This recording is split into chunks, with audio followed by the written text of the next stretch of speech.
आज हम किसकी बात करेंगे? आज हम बात करेंगे हंटर कमीशन, ठीक है, जिसको हम हिंदी में क्या बोलते हैं, हंटर आयोग। तो अगर आप देखो तो बीएड में आपके इससे क्वेश्चन आता है, और ये आपके क्या है, ये आपके जो है वो मॉडर्न इंडिया और एजुकेशन की भी बात करता है, ठीक है। क्योंकि जैसे कि हमने प्रीवियस में अभी हमने जब इससे पहले पढ़ा था, तो हमने पढ़ा था कि 1813 में पूरी कहानी शुरू हुई थी, ठीक है। उसमें दो लोग थे, एक ईश्वर जी थे, ईश्वर जी करके नाम था, और दूसरे जी जो थे वो है राजा राम मोहन राय जी थे, ठीक है। तो इन दोनों लोग ने क्या कहते हैं इंग्लिश एजुकेशन पे हेल्प की थी, ठीक। तो उस टाइम कौन थे? तो वॉरेन हेस्टिंग थे। तो वॉरेन हेस्टिंग क्या कहते हैं, वॉरेन हेस्टिंग का टाइम पीरियड था 1813 से लेके 1823 तक, ठीक है। तो उन्होंने इस पे एजुकेशन पे, इंग्लिश एजुकेशन पे बात की थी, ये हमको पता है। फिर हमको ये भी पता, हमने प्रीवियस लेक्चर में पढ़ा था, जब हम क्या कहते हैं वो डिस्पैच के बारे में पढ़ रहे थे, तो इसमें हमने ये भी पढ़ा था कि 18 1844 में क्या हुआ था कि इंग्लिश को ऑफिशियल लैंग्वेज बना दिया गया था, ठीक। इंग्लिश को ऑफिशियल लैंग्वेज दे दिया गया था। उसके बाद क्यों? क्योंकि हर कॉम्पिटेटिव एग्जाम में इंग्लिश यूज़ करना मैंडेटरी कर दिया गया, राइट। फिर उसके बाद क्या हुआ कि इतनी बात तो ठीक थी।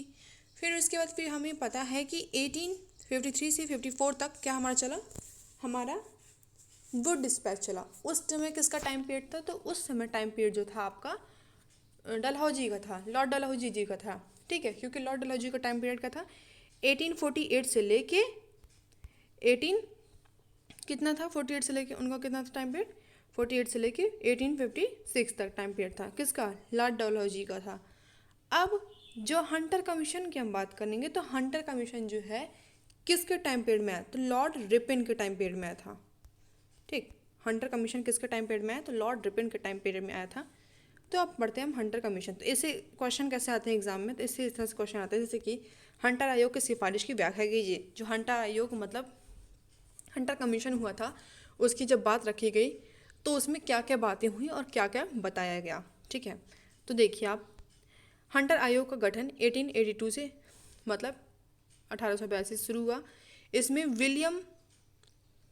विलियम विल्सन हंटर की अध्यक्षता की गई। मतलब ये जो हंटर आयोग है किसके नाम पे रखा गया? विलियम विल्सन जो थे इनके नाम पे रखा गया, ठीक है।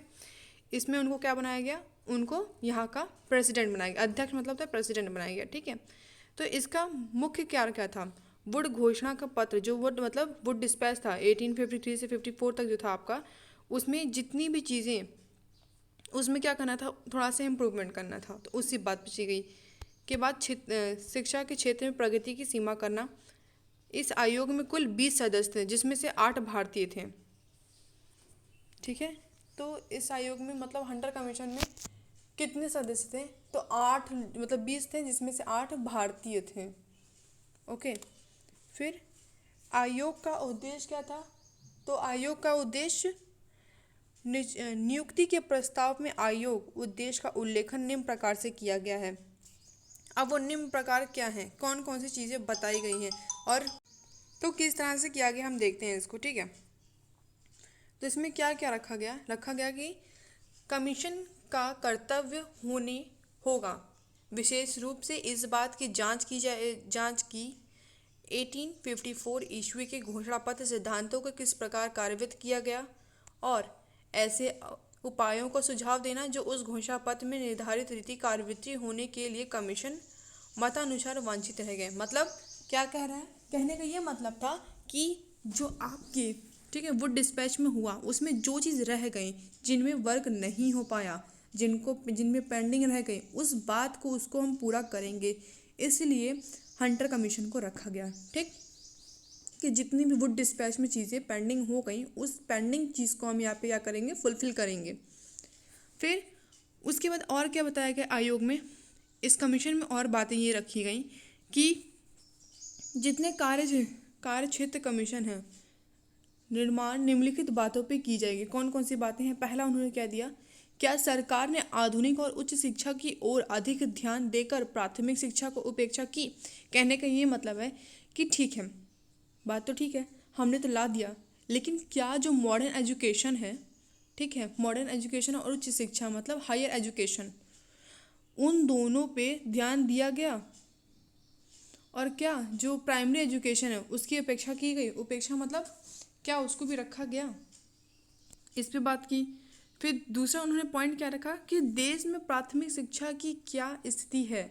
अगर हम प्राइमरी एजुकेशन, हमारा प्राइमरी जो हमारा बेस ही सही नहीं होगा तो क्या हम आगे बढ़ पाएंगे, नहीं ना। तो सेम उसी तरह क्या हुआ कि यहाँ पे पूछा गया कि प्राइमरी एजुकेशन की इसमें कंडीशन क्या चल रही है, ये पूछा गया, कंडीशन वहाँ पे पूछा गया, और उसके विकास के क्या क्या उपाय किए जाने चाहिए। अगर प्राइमरी एजुकेशन सही नहीं है, उसमें वीकनेस है, ठीक है, उसका बेस सही नहीं है, तो उसमें हम क्या डेवलपमेंट करें कि जो हमारा प्राइमरी जो एजुकेशन है वो स्ट्रांग हो। ठीक है, तो पहले यहाँ पे पूछा गया कि मॉडर्न क्या क्या ये किया जा रहा है फॉलो, क्या उच्च शिक्षा पे ध्यान दिया जा रहा है।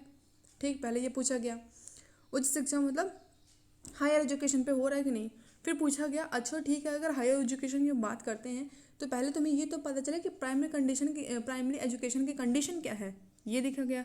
फिर थर्ड पॉइंट क्या कहते हैं कि भारत में राजकीय विश्वविद्यालय जो इंडिया में जो जितने भी गवर्नमेंट स्कूल्स हैं उनकी कंडीशंस क्या चल रही हैं, भारतीय शिक्षा के लिए उनकी आवश्यकता है या नहीं। अगर हम गवर्नमेंट स्कूल्स खोलते हैं तो क्या वो ज़रूरी हैं भी कि नहीं, क्योंकि अगर आप अक्सर देखते हो तो जो गवर्नमेंट स्कूल है वहाँ की एजुकेशन एकदम वीक रहती है।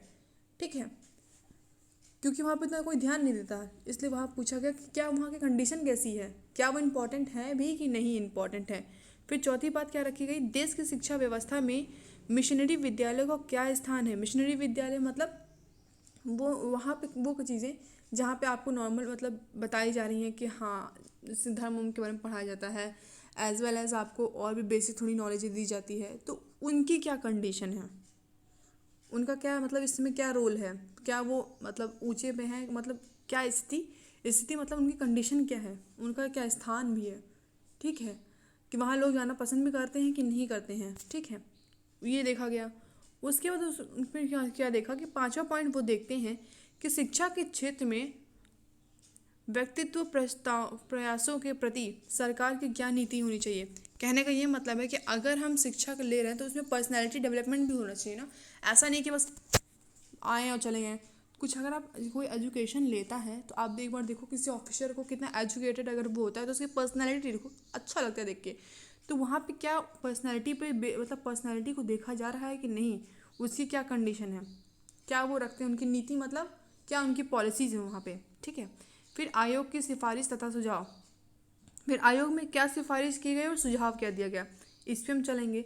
तो सबसे पहले उनका वो क्या था, प्राथमिक शिक्षा मतलब प्राइमरी एजुकेशन। अब वो क्या उठाएंगे, पहला वो चीज़ वो प्राइमरी एजुकेशन की बात करेंगे। ठीक है, तो इसमें क्या है, पहला पॉइंट शिक्षा नीति, प्राथमिक शिक्षा नीति के संबंध में सुझाव निम्नलिखित दिए गए थे। मतलब शिक्षा नीति मतलब कि जो एजुकेशन पॉलिसी है और जो प्राइमरी एजुकेशन पॉलिसी हैं इनके रिलेशन में सुझाव, मतलब कि उन्होंने अपनी बातें रखी, कुछ इस तरह से बातें रखी थी। जैसे कि पहले वो कहते हैं कि प्राथमिक शिक्षा का उद्देश्य जन साधारण शिक्षा का प्रसार होना चाहिए। कहने का ये मतलब है कि जो प्राइमरी एजुकेशन है उसका मेन मोटिव क्या होना चाहिए, एम क्या होना चाहिए कि हर किसी को शिक्षा मिले। ठीक, ये होना चाहिए, हर किसी के पास वो नॉलेज होनी चाहिए, प्राइमरी नॉलेज तो होनी ही चाहिए।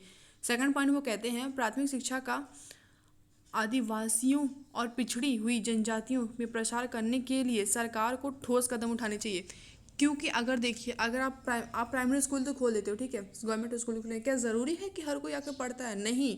क्या होता था कि जितने लोग होते थे जो मतलब जो जानकार होते थे बस वही जाके पढ़ते थे, बाकी लोग नहीं पढ़ पाते थे, जितनी जनजातियाँ सब नहीं जाती थी।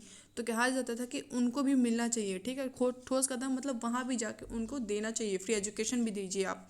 फिर थर्ड पॉइंट कहा गया कि प्राइमरी एजुकेशन का मध्यमान देसी भाषा होना चाहिए। देसी भाषा मतलब अगर वहाँ प्राइमरी एजुकेशन है, ठीक है, अगर आप गवर्नमेंट स्कूल में प्राइमरी एजुकेशन ले रहे हो, प्राइमरी एजुकेशन गेन करते हो, जैसे गांव में देखो प्राइमरी स्कूल खुले रहते हैं ना, वही हैं। ठीक है, तो वहाँ पे मीडियम क्या होना चाहिए, आपकी जो देसी मतलब जो आपकी मदर टंग है वो होनी चाहिए। ठीक, जो देशी भाषा जैसे हमारा हिंदी है तो मीडियम क्या होना चाहिए, आपका हिंदी होना चाहिए।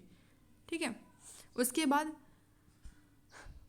इसमें कहा गया कि सरकार को प्राइमरी एजुकेशन में बहुत इंपॉर्टेंट रोल प्ले भी करना चाहिए। ठीक, यहाँ पे ये बात रखी गई। फिर ख क्या कहता है, ख कहता है पाठ्यक्रम प्रांतों का पाठ्यक्रम चुनने का स्वतंत्रता। मतलब ये कहने का मतलब है कि अगर कोई पढ़ने आ रहा है, ठीक है, पाठ्यक्रम मतलब वहाँ पे सब्जेक्ट से वो बात कर रहे हैं, ठीक, वो जो पढ़ने आ रहे हैं तो उनको राइट है कि वो अपनी मन चाहे पसंद मतलब मन का चाहे पाठ्यक्रम को पढ़ सकते हैं।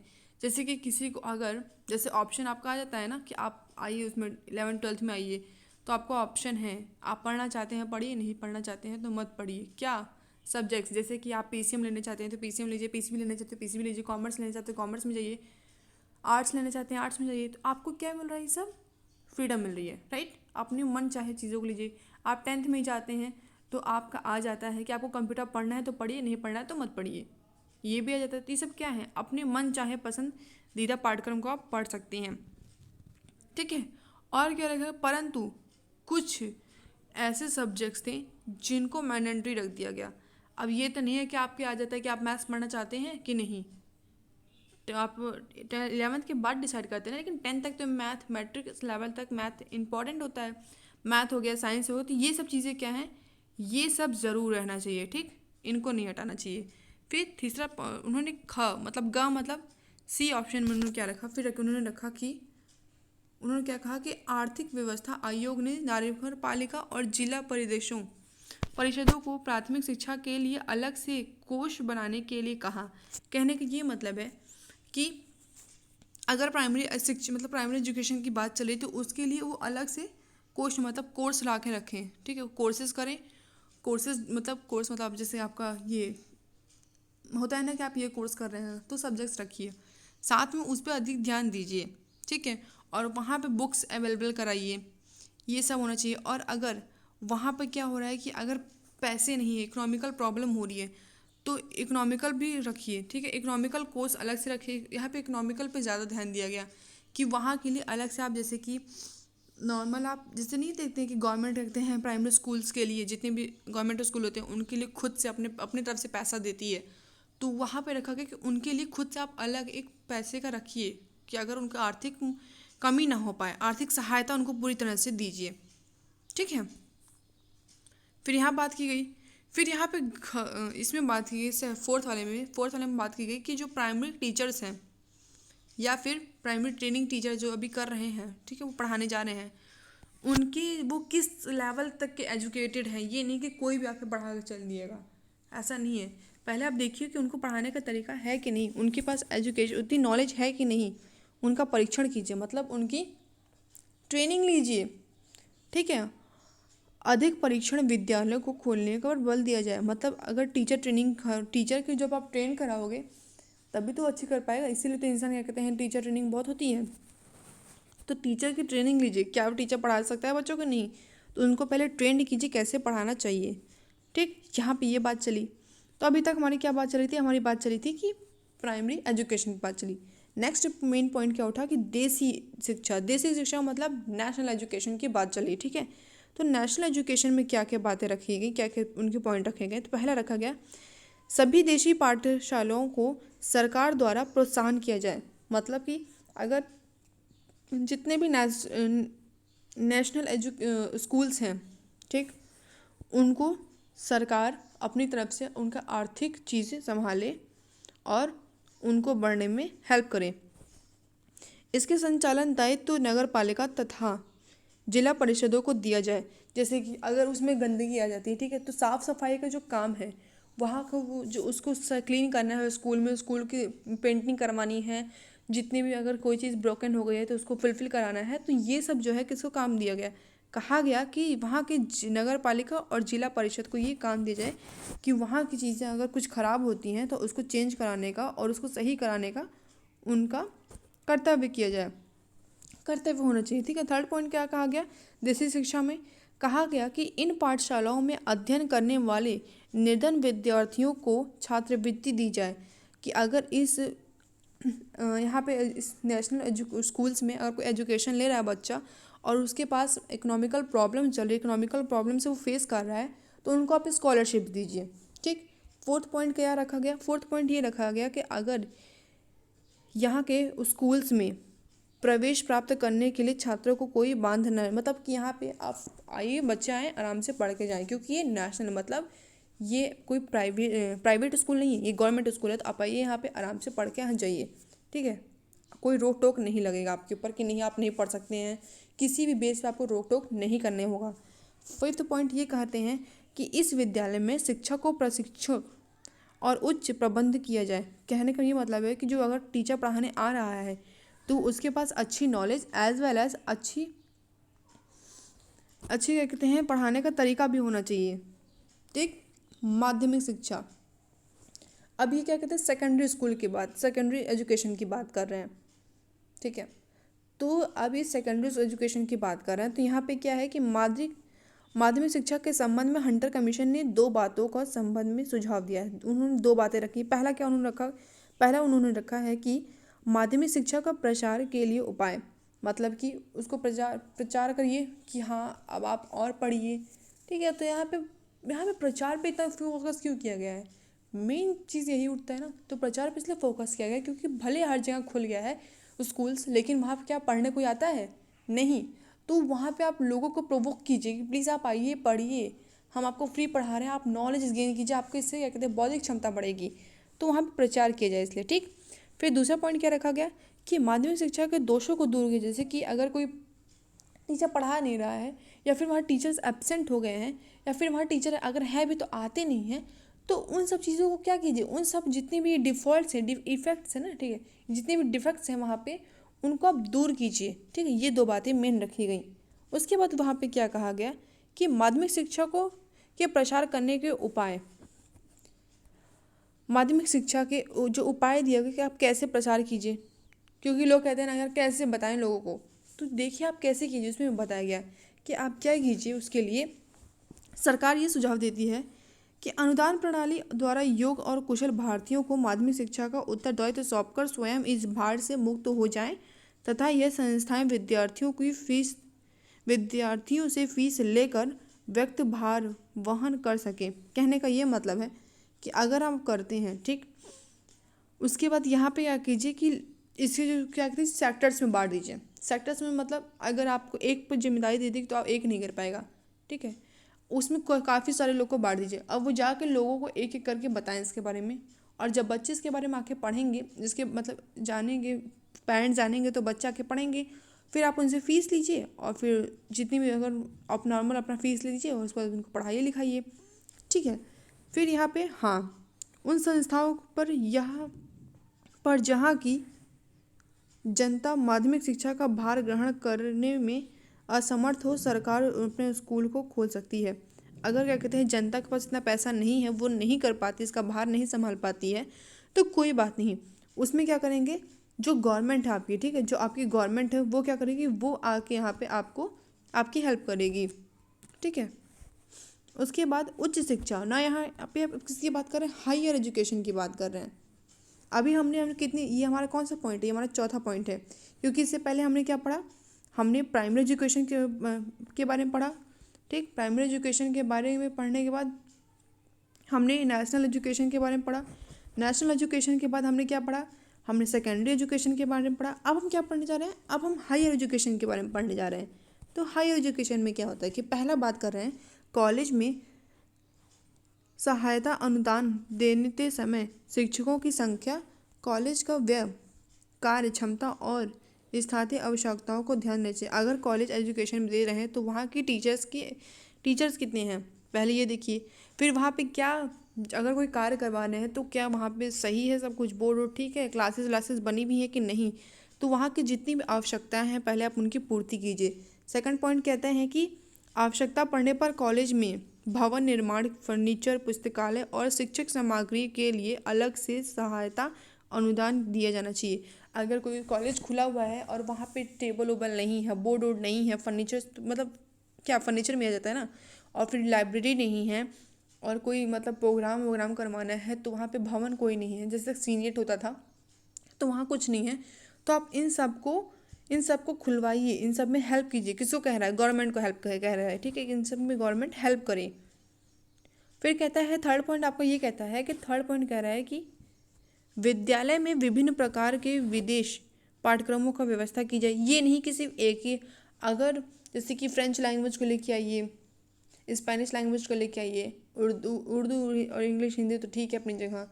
फिर अगर कोई और दूसरी लैंग्वेज पढ़ना चाहता है तो आप उसको भी लेके आइए। छात्र को जिसमें रुचि हो, जिस विषय में रुचि हो, छात्र अपने विषय की रुचि के हिसाब से चुनाव करें। ठीक है, ज़रूरी नहीं है कि एक ही विषय पे पढ़े, उस अपने विषय के हिसाब से वो चुनाव करे। किस में बात कर रहा है ये आपकी उसमें बात कर रहा है, हायर एजुकेशन की बात कर रहा है। ठीक, नेक्स्ट हम देखते हैं इसमें क्या बताता है। तो नेक्स्ट आपका ये कहता है कि अब हम बात करेंगे नारी शिक्षा की। नारी शिक्षा जो है हमारा कौन सा पॉइंट है, ये हमारा 5th पॉइंट है। ठीक, नारी शिक्षा में क्या कहता है कि सार्वजनिक कोष में व्यवस्था स्थापित संस्थाओं की प्राथमिकता सरकार के सार्वजनिक कोष में। यहाँ पे क्या कहता है कि बालक बालिकाओं में समान अनुपात से धन हो। ऐसा नहीं है कि अगर लड़की है तो उसके लिए ज़्यादा लगा दे रहे हैं, क्या कि नहीं तुम लड़की हो तो तुमको ज़्यादा फीस देना पड़ेगा। ऐसा कुछ मत कीजिए, दोनों को बराबर रखिए, भेदभाव मत कीजिए किसी भी तरह। ठीक है, या फिर उनको पढ़ लड़की हो तो तुमको नहीं पढ़ाएंगे, चल जाएगा तुम्हारा काम, ऐसा नहीं है। उनको क्या कीजिए, धन के हिसाब से, चाहे इकोनॉमिकल हो चाहे जैसा भी हो, उनको आप एजुकेशन दीजिए। ठीक है, फिर नारी शिक्षा में क्या किया गया कि सहायता अनुदान, लड़कियों के स्कूल के लिए सहायता नियमित सरल होनी चाहिए, जिससे यह अनुदान उसको सरल से प्राप्त हो सके। उन महिलाओं को विद्यालयों को भी सहायता दी जाए जो धार्मिक शिक्षा प्रदान करते हैं। कहने का ये मतलब है कि अगर लड़कियों के लिए आप क्या कीजिए कि उनको ज़्यादा आप दीजिए, जिससे वो आराम से एजुकेशन ले सके। क्या दीजिए, उनको आप ज़्यादा थोड़ा सा मतलब एक तरह से फ्री कीजिए उनके लिए चीज़ें, जिससे वो आराम से आकर एजुकेशन ले सकें। और अगर कोई ऐसे स्कूल्स हैं जहाँ पे आपकी धार्मिक चीज़ें मतलब ऑर्थोडॉक्स चीज़ें चलती हैं, ठीक है, तो अगर आपकी कोई धार्मिक चीज़ें भी चल रही हैं तो उन पे भी आप जाके हेल्प कीजिए, जिससे वो आराम से शिक्षा को ले सकें। उनके लिए आप क्या कीजिए कि छात्रवृत्ति और शुल्क पैसा भी उनको और स्कॉलरशिप भी दीजिए। और उनके लिए निःशुल्क शिक्षा होनी चाहिए। ऐसा नहीं कि ज़रूरी नहीं है कि उनको पैसा दे, उनके लिए निःशुल्क मतलब फ्री एजुकेशन भी गर्ल्स के लिए खोलिए। ठीक है, साथ ही साथ आप उनको क्या दीजिए, स्कॉलरशिप भी दीजिए। इससे क्या होगा फ़ायदा, इससे क्या होगा, पहली बात तो पेरेंट्स के माइंडसेट में ये आएगा कि चलो ठीक है इन पे पैसा नहीं खर्च हो रहा है, और वो और इससे क्या होता है लोग और बढ़ेंगे कि नहीं हम पढ़ा देते हैं, क्या जा रहा है। और साथ में लड़कियों को जब आप स्कॉलरशिप देंगे तो उनको और एजुकेशन लेनी होगी, तो उनमें वो हेल्प करेगा। ठीक है, तो वो अपने पे लेके एजुकेशन अपने पे आके एजुकेशन ले सकती हैं। ठीक है, तो इससे कोई फैमिली में क्या होगा कि क्योंकि ऑलरेडी क्या कहते हैं लड़कियों को निम्न स्तर से देखा जाता है ना, तो वो चीज़ें क्या कहते हैं माइंड सेट से थोड़ा हटेगा। उनको फ्री में लोग पढ़ाएंगे और कि हाँ ठीक है चलो कोई बात नहीं पढ़ा दो, कौन सा नुकसान हो रहा है। ठीक है, फिर क्या होता था, फिर चौथा पॉइंट उन्होंने क्या दिया महिला पे स्त्रियों पे क्या दिया कि महिला अध्यापकों नारी शिक्षा को प्रोत्साहन देने के लिए आप एक काम कीजिए। क्योंकि अगर आप देखोगे कहीं स्कूल में जाओगे तो लोग अगर मोटिवेट ही नहीं कहेंगे, अरे यार मास्टर साहब तो सब जेंट्स ही हैं, का मतलब है का ही पढ़ के करेंगी, ऐसे होता था ना। तो आप क्या करोगे इससे कि आप लेडीज़ टीचर को भी लाओगे। जब लेडीज़ टीचर को लाओगे तो इसको देख के जो पेरेंट्स हैं उनके माइंड सेट, उनके माइंड को उठा के आप देखिए, तो वो माइंड से क्या करेंगे, मतलब ये पढ़ेगी मेरी बेटी पढ़ेगी तो ये भी मास्टर बनेगी, उन्हीं की तरह वो भी पढ़ाएगी। इससे लड़कियों को भी मिलेगा कि जब वो बन सकती हैं तो हम क्यों नहीं बन सकते हैं। तो इसीलिए लेडीज़ टीचर को वहाँ पे लाने की बहुत मांग की गई, उनको लाना ज़रूरी हो गया। फिर कहा गया कि वहाँ पे आप एक काम कीजिए, हॉस्टल भी लाइए। ठीक है, अगर कोई बाहर से आकर पढ़ना चाहता है और वो रह नहीं पा रहा है कहीं, तो आप हॉस्टल्स की व्यवस्था भी करवाइए। ठीक है, महिला कॉलेज में हॉस्टल की व्यवस्था करवाइए। साथ ही वो भी किसके लिए, जो दूर दरार से आती हैं, ठीक है, उन महिलाओं के लिए छात्रावास की व्यवस्था कराइए। फिर कहा गया छठा पॉइंट की माध्यमिक शिक्षा, सेकेंडरी एजुकेशन की बात की गई। महिला कॉलेज में माध्यमिक शिक्षाएं भी आरंभ की जानी चाहिए। अब ये नहीं कि सिर्फ कॉलेज लेवल पे ही, अगर आप उनको माध्यमिक शिक्षा मतलब हर तरह का उनको लेवल देना है, मतलब हर तरह की उनको एजुकेशन देनी चाहिए। ठीक है, उनमें आप उनकी हेल्प कीजिए, वो भी स्टार्ट कीजिए नाउ। अब उसके बाद उन्होंने स्त्री शिक्षा के बाद उन्होंने किसकी बात की, मुस्लिम शिक्षा की बात की। ये हमारा 6 पॉइंट है। ठीक है, मुस्लिम शिक्षा में क्या उन्होंने कहा कि वहाँ पे कोच प्रदान, मतलब कि वहाँ पे आप क्या कीजिए, मुस्लिम एजुकेशन के लिए भी बुक्स निकालिए, वहाँ पे भी उनकी हेल्प कीजिए। स्कूलों में शिक्षा का स्तर ऊंचा उठा दीजिए। ये नहीं कि एकदम कोई पढ़ाने नहीं आ रहा बस खुल गया, तो अच्छे से उनको एजुकेशन भी दीजिए। मुस्लिम शिक्षा में भी कहा गया। फिर पाठ्यक्रम में उन्होंने क्या किया कि पाठ्यक्रम में जो आप विषय दे रहे हैं, ठीक है, वो उनमें हेल्प मतलब बच्चों की हेल्प भी होनी चाहिए, उससे क्या कहते हैं वो आगे अपना काम भी कर सकें। एज वेल एज वो चीज़ें आप उनको ऐसे एजुकेशन दीजिए, मुस्लिम शिक्षा में बताया गया कि ऐसे एजुकेशन दीजिए जिससे वो प्रोत्साहित हो और पढ़ने। ठीक। उसके बाद क्या रखा गया कि मिडिल और हाई स्कूल में, ठीक है, मिडिल हाई स्कूल में हिंदुस्तानी और फारसी पढ़ाने का प्रबंध किया जाए। कहने का ये मतलब है कि हिंदुस्तानी और फारसी लैंग्वेज, ठीक है, तो जैसे कि हिंदुस्तानी लैंग्वेज क्या है, हिंदी है, और फारसी मतलब उर्दू। तो ये सब लैंग्वेज भी आप ला के रखिए जिससे उनको क्या मिले, प्रोत्साहन मिले। सिर्फ एक ही लैंग्वेज से अगर कुछ हो जाता तो इंसान बहुत कुछ हो जाता है, लेकिन उनको कहा गया कि एक लैंग्वेज सिर्फ मत रखिए, उनको और भी नॉलेज दीजिए। वहाँ का जो स्कूल लेवल है वो अच्छा कीजिए जिससे वहाँ के भी बच्चे आगे बढ़ सकें। ठीक है। साथ में पांचवा क्या कहा गया कि अध्यापकों को प्रशिक्षित, अध्यापक मतलब टीचर्स को ट्रेनिंग दीजिए, और विशेष रूप वहाँ के टीचर की ट्रेनिंग की विशेष व्यवस्था की जाए जिससे कि अगर टीचर अच्छा रहेगा तो बच्चे भी अच्छे से पढ़ पाएंगे। तो यही बात हर जगह कही जा रही है। ठीक। उसके बाद नेक्स्ट कहा गया, क्या कहा गया कि फिर ये आपका जो है नेक्स्ट पॉइंट ये आता है, आठवां पॉइंट, सातवां पॉइंट सॉरी, आदिवासी व पहाड़ी जनजातियों की शिक्षा। कि अगर जो आदिवासी जो ट्राइबल्स हैं और जो पहाड़ी जनजाति मतलब जो माउंटेन्स पे रहते हैं ट्राइबल्स, उनकी शिक्षा क्या कीजिए कि आदिवासी और पहाड़ी जातियों की शिक्षा के लिए अलग प्रबंध किए जाए। क्योंकि अगर वो नहीं आ पाते हैं, ठीक है, या फिर उनका नहीं मतलब बहुत दूर है, क्योंकि वहाँ से आना थोड़ा डिफ़िकल्ट हो जाएगा, बहुत ज़्यादा डिफ़िकल्ट हो जाएगा, तो आप वहाँ से काम कीजिए कि वहाँ से खुद ही एक अलग शिक्षा का उनके लिए प्रबंध कीजिए। साथ में अगर वहाँ पे विद्यालय खोलने की बात है तो वहाँ विद्यालय आप जाके खोलिए, ठीक है, वहाँ पे विद्यालय को स्कूल की व्यवस्था कराइए और फिर उनको फ्री एजुकेशन दीजिए। साथ ही साथ उनको जो नेशनल लैंग्वेज है मतलब मदर टंग लैंग्वेज है, ठीक है, उनकी नॉलेज दीजिए। ठीक है। रीजनल लैंग्वेज तो अपनी जगह वो ठीक है, लेकिन आप उनको सरकारी भाषा की भी जानकारी प्राप्त करिए। ये आदिवासियों और पहाड़ी जनजातियों के लिए बात की गई।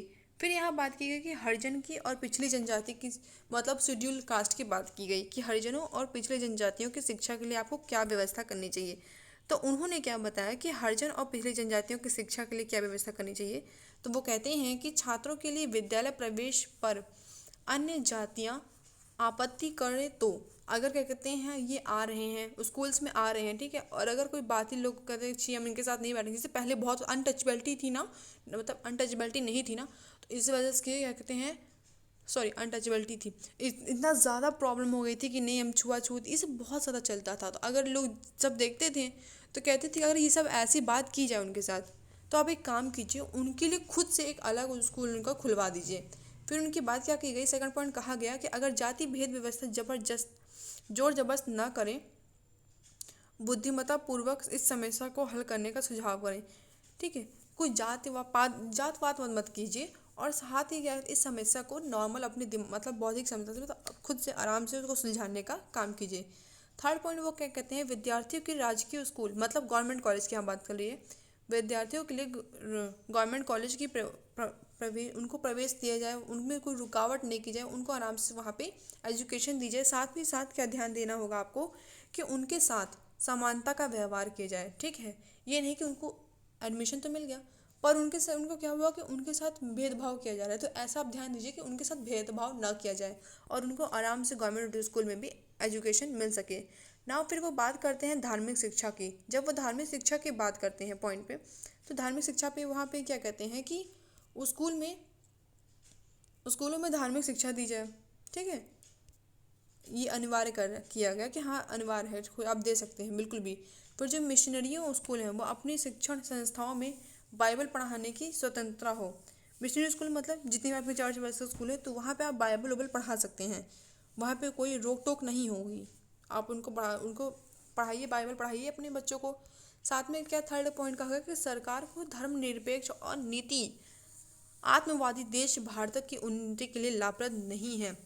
कहने का ये मतलब है कि कहा गया कि अगर क्या कहते हैं जो सरकार है, ठीक है, वहाँ पे धर्म नहीं चाहिए। जो सॉवरेंट है, वहाँ की जो पॉलिसी है, सॉवरेंट पॉलिसी है,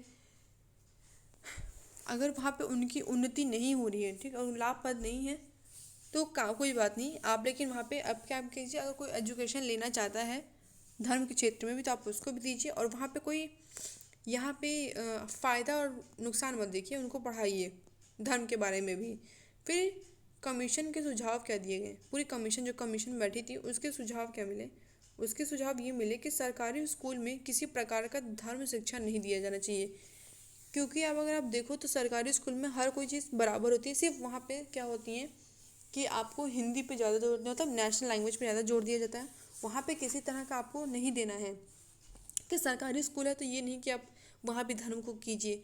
धर्म की चीज़ें आप अक्सर देखेंगे तो आपको प्राइवेट स्कूल में मिलेगा, क्योंकि वहाँ पे उनको फ्री दिया गया है, लेकिन गवर्नमेंट स्कूल में कोई भी धर्म की शिक्षा देने के लिए फ्री नहीं किया गया है। वहाँ पे कोई ज़रूरत नहीं धर्म की शिक्षा देने की, कि नहीं अगर आप कहते हैं मुस्लिम है तो आप मुस्लिम पढ़ाएंगे, हिंदू है तो हिंदू पढ़ाए, ये सब मत कीजिए। वहाँ सबको सम्मान रखिए। फिर सेकंड क्या रखा गया, गैर सरकारी विद्यालय में धर्म शिक्षा दी जा सकती है। गैर सरकारी मतलब वही, ठीक है, कहा गया कि जो गवर्नमेंट स्कूल है वो धर्म शिक्षा नहीं देगी, और फिर कहा गया जो प्राइवेट स्कूल है वो धर्म शिक्षा दे सकती है, लेकिन सरकारी स्कूल इस पर ध्यान नहीं देंगे, उनको इससे मतलब नहीं है, उनको सिर्फ और सिर्फ नेशनल एजुकेशन देना है, ठीक। फिर थर्ड पॉइंट क्या कहा गया कि सहायता अनुदान देते समय धार्मिक शिक्षा देने वाले विद्यालयों में शैक्षणिक कार्य को ध्यान देना चाहिए। अगर कोई विद्यालय है जो धार्मिक शिक्षा दे रहे हैं तो उसमें क्या कीजिए, साथ ही साथ आप वहाँ पे कोई करिकुलम एक्टिविटी भी करवाइए, जैसे कि प्रोग्राम वोग्राम होता है, ठीक है। तो प्रोग्राम क्या होता है, प्रोग्राम तो हर जगह होता है, राइट, चाहे गवर्नमेंट हो चाहे प्राइवेट हो, तो आप ये कहा गया कि प्रोग्राम कराइए। नाउ क्वेश्चन इज दैट क्यों प्रोग्राम कराएं, प्रोग्राम कराने से क्या होगा कि जो बच्चे हैं उनका पढ़ने में रुचि ज़्यादा बढ़ेगा, ठीक। जब उनको एक नया क्षेत्र मिलेगा कि हाँ ठीक है एक नया चीज़ हो रहा है, तो उससे उनका प्रोत्साहन बढ़ेगा, उनका मन भी बहलेगा। तो हमने किसके किसके बारे में पढ़ा, हमने धर्म कमीशन का तो पूरा कंक्लूजन ये था, लेकिन हमने धर्म शिक्षा के बारे में पढ़ा, हमने हरिजन और पिछड़ी जनजातीय शिक्षा के बारे में पढ़ा, फिर हमने आदिवासी और पहाड़ी जनजातीय शिक्षा के बारे में पढ़ा, मुस्लिम शिक्षा पे पढ़ा, नारी शिक्षा पे पढ़ा, ठीक है। फिर हमने और क्या क्या पढ़ा, हमने उच्च शिक्षा पे पढ़ा, साथ ही हमने माध्यमिक शिक्षा, और फिर हमने नेशनल एजुकेशन मतलब देसी शिक्षा पे, और फिर साथ में हमने किसके बारे में पढ़ा, हमने प्राथमिक शिक्षा के बारे में पढ़ा, ठीक। हमने प्राथमिक शिक्षा पढ़ा, तो कुल इतने ही सुझाव आयोग में दिए गए थे। आई होप ये आपको हंटर कमीशन अच्छे से समझ में आएगा। So thank you everyone.